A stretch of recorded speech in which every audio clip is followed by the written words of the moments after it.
বাংলাদেশে ক্ষুদ্র জাতিগোষ্ঠী অনেক আছেন এবং তারা সবচাইতে বঞ্চিত।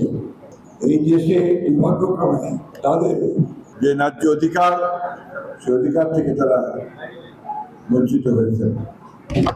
সবচেয়ে বিষয়টা তাদেরকে কষ্ট দেয়, আমাদেরকে কষ্ট দেয়,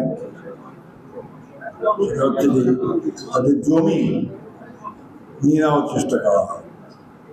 এটা একটা অত্যন্ত অমানবিক কাজ এবং দুর্ভাগ্যক্রমে এই কাজটা করে বিভিন্ন সময় আমাদের বিভিন্ন আমি বলবো যে সুবিধাবাদী লোকজনরা। এটা একটা বড় সমস্যা। আরেকটা সমস্যা হচ্ছে যে তাদের যে শিক্ষা, লেখাপড়ার সুযোগ সুবিধা, এগুলো সর্বক্ষেত্রে তারা পায় না। কর্মসংস্থানের যথেষ্ট অভাব, কাজ পাওয়া যায় না এবং বেশিরভাগই তখন জমিতে প্রান্তিক চাষি হিসেবে তারা কাজ করে। এই সব দিক চিন্তা করে আমরা এবার আমাদের দল থেকে সংরক্ষিত মহিলা আসনে আপনাদের এই ঠাকুরগাঁর মেয়ে আনামিজকে আমাদের জাতীয় সংসদে আমরা সংরক্ষিত মহিলা আসনে তাকে আমরা মনোনয়ন দিয়েছি এবং তিনি ইতিমধ্যে আজকে সেখানে খুব সামান্য কিছু উপহার প্রধানমন্ত্রীর তরফ থেকে আছে আপনাদের জন্য, যেটা খুব একেবারে সামান্য বলা যায়।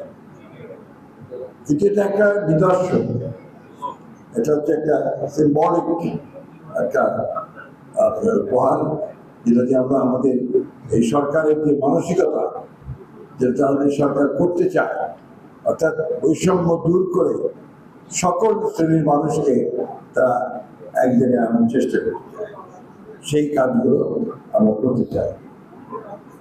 আমাদের সবসময় মনে রাখতে হবে যে বিগত 15-16 বছর রাজনৈতিক কাঠামো, আমলাতান্ত্রিক কাঠামো, এই কাঠামোগুলোকে সব ভেঙে দিয়েছে, যার ফলে এখন তারেক রহমানের সরকারকে সব ক্ষেত্রে নতুন করে শুরু করতে হচ্ছে। নতুন করে শুরু করতে গিয়ে ইতিমধ্যে কতগুলো যুগান্তকারী পদক্ষেপ নিয়েছেন।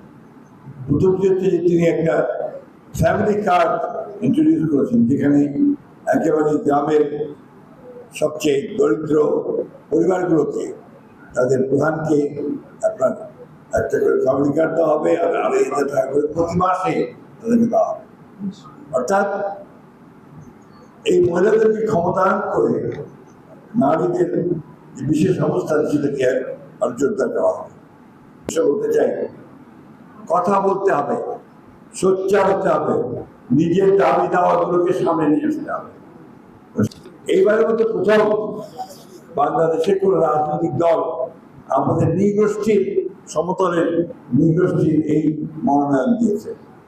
একই সঙ্গে পাহাড়িদের দিয়েছে, একই সঙ্গে আপনার খ্রিস্টান সম্প্রদায়কে দিয়েছে, একই সঙ্গে আবার হিন্দু সম্প্রদায় যারা আপনার তফসিলভুক্ত তাদেরকেও মহিলাদের এবার নমিনেশন দেওয়া হয়েছে। হিন্দু সমাজে আমরা এইভাবে সব কমিউনিটির কাছে আমরা আসতে চাই, তাদের সামনে যেতে চাই, তাদেরকে নিয়ে তাদের সমস্যাগুলো সমাধান করে তাদেরকে এগিয়ে নিয়ে যেতে চাই। আমি একটা খবর আছে, সে খবরটা হচ্ছে যে সমতলের নৃগোষ্ঠীর মানুষদের জন্য 100 কোটি টাকার একটা ফান্ড প্রধানমন্ত্রী তৈরি করেছেন। যারা উদ্যোক্তা হয়ে কাজ করতে চাইবে, যারা ইনভেস্ট করতে চাইবে, যারা ছোট ছোট কোম্পানি তৈরি করবে, তাদেরকে সেই সহযোগিতা প্রদান করা হবে, অথবা তাদের এলাকায় কোনো সমস্যা থাকলে সেই সমস্যাগুলো দূর করার চেষ্টা করবে। আরেকটা অনুরোধ করবো যে সব সময় জমি বিক্রির সময় বা জোর করে যেন কোনো ক্ষুদ্র জাতিগোষ্ঠীর জমি জোর করে না হয়, সেদিকটা তো আমাদেরকে অবশ্যই লক্ষ্য রাখতে হবে। আমার জেলা প্রশাসনটা খেয়াল রাখবে। বলতে চাই যে আমরা কাজ করতে চাই, আপনাদের সঙ্গে নিয়ে কাজ করতে চাই, আপনাদের অবস্থার পরিবর্তন করতে চাই। আপনাদেরকে এগিয়ে আসতে হবে, আমাদেরকে সহযোগিতা করতে হবে। আমি সব শেষে আপনাদেরকে আন্তরিকভাবে ধন্যবাদ জানাতে চাই যে আপনাকে আজকে অনেকক্ষণ এসছেন রোদের মধ্যে এবং সামান্য কিছু উপহার আপনারা নিয়ে যাবেন। আমি তারেক রহমান সাহেবের আমাদের প্রধানমন্ত্রী তার যে অভিনন্দন, তার শুভেচ্ছা আপনাদের কাছে পৌঁছে দিচ্ছি। একই সঙ্গে আশা করছি যে আপনারা একইভাবে স্পট করে আপনারা সামনের দিকে এগিয়ে আসবেন এবং সমস্যাগুলো সমাধান করার জন্য আমরা নিজেরাই উদ্যোগ গ্রহণ করবেন। সকলে করতালি দিব, এরপর খেলার দিব।